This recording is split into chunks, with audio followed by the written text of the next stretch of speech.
Tenho pensado muito esses dias sobre essa questão dos gigantes, né, na nossa vida, e algo que eu trago aqui hoje está em 1 Samuel, capítulo 17, aí você vai ler depois, né, do 32 ao 51. Eu vou ler aqui agora para a gente só uma parte disso e depois a gente vai falando, ok? As palavras de Davi chegaram aos ouvidos de Saul, que o mandou chamar. Davi disse a Saul: ninguém deve ficar com o coração abatido por causa deste filisteu. Teu servo irá e lutará com ele. Respondeu Saul: você não tem condições de lutar contra este filisteu. Você é apenas um rapaz e ele é um guerreiro desde a sua mocidade. Davi, entretanto, disse a Saul: teu servo toma conta das ovelhas de seu pai. Quando aparece um leão ou um urso e leva uma ovelha do rebanho, eu vou atrás dele, atinjo-o com golpes e livro a ovelha de sua boca. Quando se vira contra mim, eu o pego pela juba, atinjo-o com golpes até matá-lo. Teu servo é capaz de matar tanto um leão quanto um urso. Esse filisteu incircunciso será como um deles, pois desafiou os exércitos do Deus vivo. Pessoal, sempre me chama muita atenção essa história. Meu filho ama essa história de Davi, sempre aquela que a gente, pelo menos assim em casa, a gente sempre está referindo. É uma história muito legal. Agora, uma pergunta que aqui eu sempre fico pensando: quem era o gigante nessa história? Era Davi ou era Golias? Davi era o gigante. O cara maior, de maior estatura, era o Golias. E pensando nessa condição, aqui a gente olhando esse texto, eu quero te desafiar a que gere no seu coração aquilo que gera no meu coração, essa vontade de querer ser grande em Deus, de ser um gigante em Deus. Então, seja um gigante. O tema dessa devocional hoje é esse: ser gigante. Esse deve ser o ideal de todos nós. E quando olhamos para esse texto, nós aprendemos e tiramos algumas lições que nos fazem pensar como ser um gigante diante de Deus e até mesmo diante dos nossos adversários.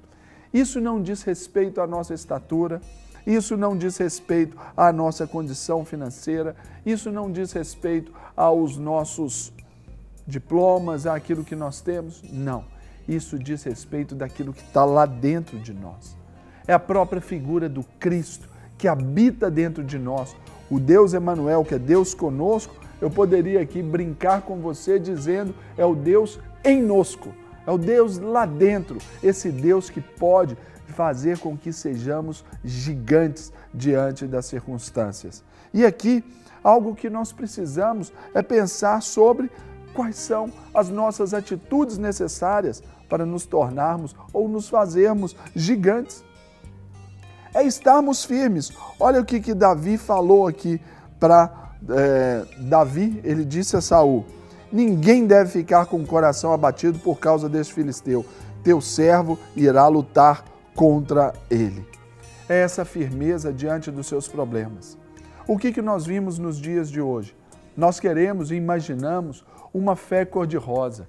Eu ouvi aqui essa semana aqui, achando que ia morar numa casinha rosa, comendo algodão doce rosa. Não, a vida não é assim.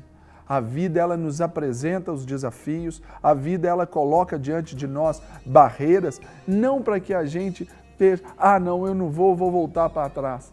A palavra de Deus nos diz que aquele que retrocede, Deus não tem prazer na vida dele.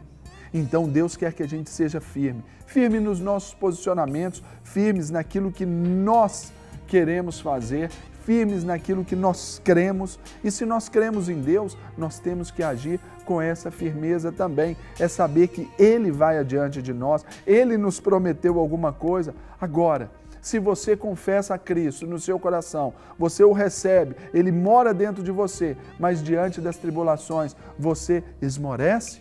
Diante das dificuldades, das más notícias, você ali desanima? Essa firmeza, ela deve ser questionada totalmente. Algo que a gente pensa aqui é sobre a valentia também. Respondeu Saul: você não tem condições de lutar contra esse filisteu, você é apenas um rapaz e ele é um guerreiro desde a sua mocidade. Olha os desafios. vão questionar você, questionarão a sua fé, questionarão a sua posição, questionarão quem é você. Ou seja, quem é você para me falar sobre Deus? Você que tinha uma vida totalmente torta, uma vida complicada, uma vida devassa, e agora vem falar de Deus, virou evangélico, passou para crente. Às vezes nós precisamos ter essa valentia de dizer, olha, eu vou caminhar, eu vou prosseguir. E essa valentia é para lutar com os inimigos. Nossa luta não é contra a carne ou sangue, a nossa luta é contra os principados e potestades, os dominadores do mal aí. Então, nós temos que pensar que as pessoas, elas são dignas do nosso amor. E o diabo, ele é merecedor da nossa valentia, daquilo que nos faz forte para lutar contra ele e as suas ciladas aí, os seus ardis contra todos nós. Essa condição aqui do valente nos mostra essas adversidades. O valente não vai ser valente quando as coisas estão boas. O valente só é valente quando ele tem uma adversidade a ser vencida. Ele tem ali um problema para resolver, então ele encara esse problema. Ele vai, ele bate, ele luta, ele é persistente. Essa é a condição, são as atitudes necessárias para você ser um gigante diante de Deus. O Golias, quando ele se apresentou ao povo, a Bíblia nos dá o relato que eles deram assim todas as medidas da sua armadura. Tinha tanto no escudo, tinha tanto na caneleira, calçava tanto, tinha tanto. Quantas vezes o inimigo nos amedronta com esta falácia? O inimigo nos amedronta quanto a essa propaganda enganosa. Aí eu vou perguntar, quais são as suas armas? Se você as tem, cuidado. Não use as armas dos outros. Não queira ser quem você não é. Pessoas perdem a sua identidade porque querem ser igual a outra, querem brincar como uma outra, querem falar como uma outra, querem fazer o que a outra pessoa fala ou faz. Não seja assim, Maria vai com as outras. Seja você mesmo, use as suas armas, os seus talentos, os seus dons. Olhe que você tem muita coisa boa para ser tirado de dentro de você. Não queira, aqui Davi, depois você vai ler o texto aí no verso 38, 39, Davi ele rejeitou a armadura de Saul. Então, não queira que a personalidade dos outros influencie. Se você hoje erra alguma coisa e você vê que isso é vindo de uma genealogia e de uma herança familiar, rejeite isso, coisas que não são boas, nós podemos e devemos rejeitar.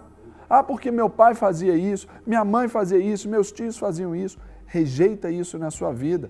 As coisas boas, claro, continue. Agora, as coisas ruins, você tem que conhecê-las e você tem que tirar da sua vida. Isso não é para você. E aqui, eu pergunto para você, quem matou o gigante? Foi a pedra ou foi a fé de Davi? Foi a fé de Davi. Não foi a pedra. A pedra só foi um instrumento da fé.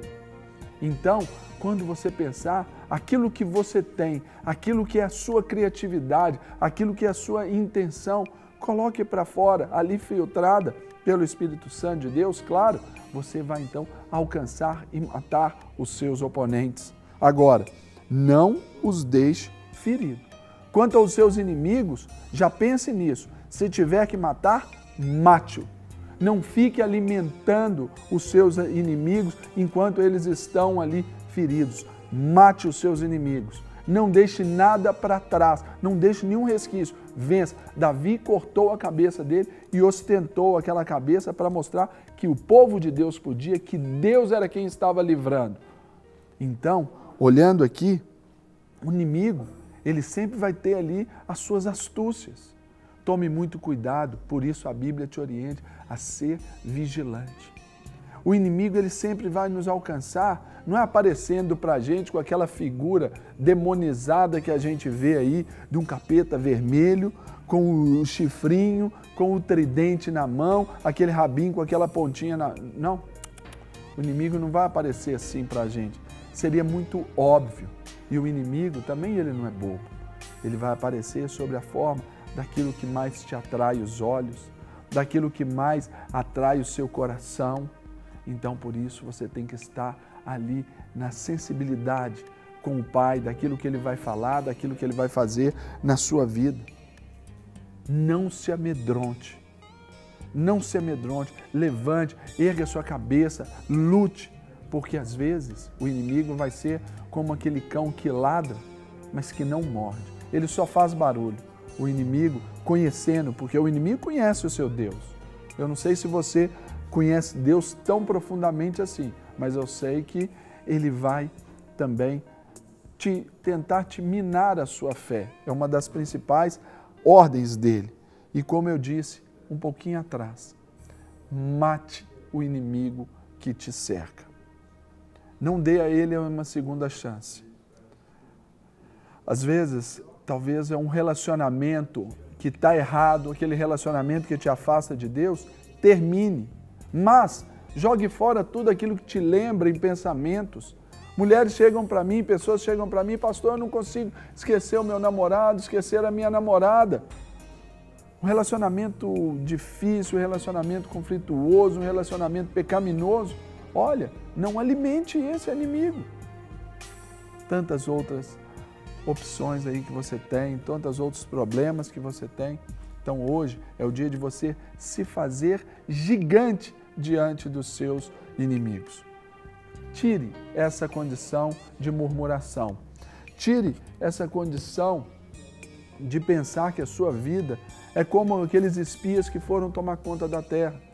Eles disseram, olha, nós éramos como gafanhotos à vista deles e às nossas. À vista dos outros pode até ser, não tem problema nenhum. Agora, a seu próprio modo de ver, não pode. Você tem um Deus gigante, soberano, Deus todo-poderoso que habita dentro de você. Então, haja como um gigante onde esse Deus escolheu habitar, que é a sua própria vida. Para receber todas as novidades do canal, inscreva-se e se curtir o vídeo, clique em gostei.